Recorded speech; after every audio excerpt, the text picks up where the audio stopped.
Halo sahabat dunia, kita hari ini kembali lagi di channel yang selalu membahas isu-isu politik internasional, konflik dunia, dan dinamika geopolitik terkini. Hari ini kita akan membahas sebuah kabar besar yang mengejutkan dunia politik Amerika Serikat dan komunitas internasional. Sebuah langkah yang disebut sebagai gebrakan politik baru dari Donald Trump. Judul kita hari ini adalah Gebrakan Politik. Dewan Perdamaian Baru versi Donald Trump resmi dibentuk. Sebelum kita masuk ke pembahasan utama, jangan lupa untuk like video ini, komen pendapat kalian di kolom komentar, dan tentunya subscribe channel ini agar tidak ketinggalan update berita dunia terbaru dari kami. Baik, mari kita mulai pembahasan kita hari ini. Donald Trump bukanlah sosok asing dalam dunia politik global. Sebagai mantan Presiden Amerika Serikat, Trump dikenal dengan gaya kepemimpinannya yang kontroversial, tegas, dan seringkali menabrak tradisi diplomasi lama. Selama masa kepemimpinannya, dunia menyaksikan berbagai kebijakan luar negeri yang mengejutkan. Mulai dari hubungan dengan Korea Utara, ketegangan dengan Iran, hingga kebijakan keluar dari berbagai perjanjian internasional. Namun di sisi lain, Trump juga sering mengklaim dirinya sebagai pemimpin yang mampu mencegah perang besar. Ia berkali-kali menyatakan bahwa di bawah kepemimpinannya, Amerika tidak terlibat dalam perang besar baru. Kini, setelah tidak lagi menjabat sebagai presiden, Trump kembali membuat langkah politik yang mengundang perhatian dunia. Membentuk sebuah Dewan Perdamaian baru versi dirinya sendiri. Menurut berbagai laporan media, Dewan Perdamaian ini digagas sebagai sebuah forum independen yang bertujuan untuk mendorong dialog antar negara, menjadi mediator konflik internasional, menawarkan solusi diplomatik di tengah meningkatnya ketegangan global. Trump menyebut bahwa dunia saat ini berada di ambang konflik besar. Perang di Ukraina, konflik Timur Tengah, ketegangan Cina-Taiwan, serta rivalitas Amerika dengan Rusia dan Cina menjadi latar belakang utama pembentukan dewan ini.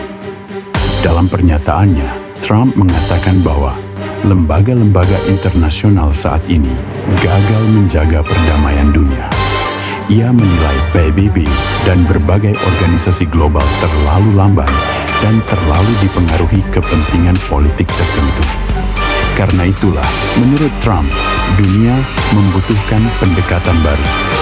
Salah satu hal paling menarik adalah siapa saja tokoh yang dilibatkan dalam Dewan Perdamaian ini. Trump dikabarkan mengundang mantan diplomat senior Amerika, tokoh militer purnawirawan pengusaha global berpengaruh, beberapa mantan pejabat asing yang dikenal dekat dengan Trump. Namun hingga kini, daftar resmi anggota Dewan belum sepenuhnya diumumkan ke publik. Yang jelas, Dewan ini tidak berada di bawah pemerintah Amerika Serikat secara resmi. Ini adalah inisiatif pribadi Trump yang sekaligus menjadi bagian dari strategi politiknya menjelang pemilu berikutnya. Pertanyaan besar pun muncul. Apakah ini benar-benar misi perdamaian atau hanya strategi politik? Para analis menilai langkah ini memiliki beberapa tujuan. Pertama, membangun citra Trump sebagai tokoh perdamaian dunia.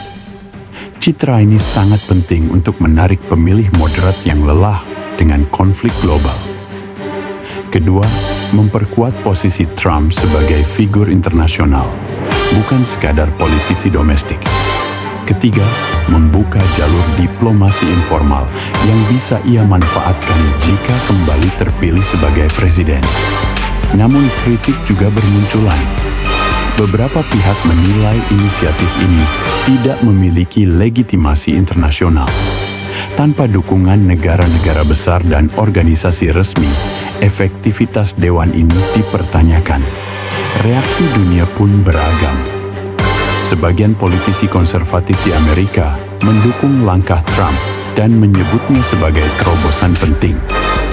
Mereka menilai dunia memang membutuhkan pendekatan baru dalam diplomasi. Namun di sisi lain, banyak diplomat dan analis internasional bersikap skeptis. Mereka mempertanyakan, apa kewenangan dewan ini? Siapa yang akan mendanainya? Dan sejauh mana negara-negara mau mendengarkan lembaga non-resmi ini? Beberapa media internasional bahkan menyebut Dewan Perdamaian ini sebagai alat kampanye politik terselubung. Apakah dewan ini benar-benar bisa berdampak nyata? Dalam jangka pendek, kemungkinan besar pengaruhnya masih terbatas. Namun kehadiran forum ini bisa menjadi jalur komunikasi alternatif di tengah kebuntuan diplomasi resmi. Trump mengklaim bahwa ia memiliki hubungan pribadi dengan banyak pemimpin dunia. Jika benar, dewan ini bisa menjadi ruang dialog yang unik dan tidak terikat protokol ketat. Namun tanpa dukungan resmi negara-negara besar, peran dewan ini mungkin hanya sebatas simbol politik. Sahabat dunia kita hari ini, pembentukan Dewan Perdamaian versi Donald Trump jelas menjadi salah satu peristiwa politik paling menarik tahun ini. Apakah ini awal dari terobosan besar menuju perdamaian dunia? Ataukah hanya bagian dari strategi Trump untuk kembali ke panggung kekuasaan? Waktu yang akan menjawab. Sekarang kami ingin mendengar pendapat kalian. Menurut kalian, apakah Dewan Perdamaian ini bisa membawa perubahan nyata? Tulis pendapat kalian di kolom komentar. Dan sekali lagi, jangan lupa untuk like video ini, subscribe channel Dunia Kita Hari Ini, dan bagikan video ini ke teman-teman kalian. Terima kasih sudah menonton. Sampai jumpa di video berikutnya.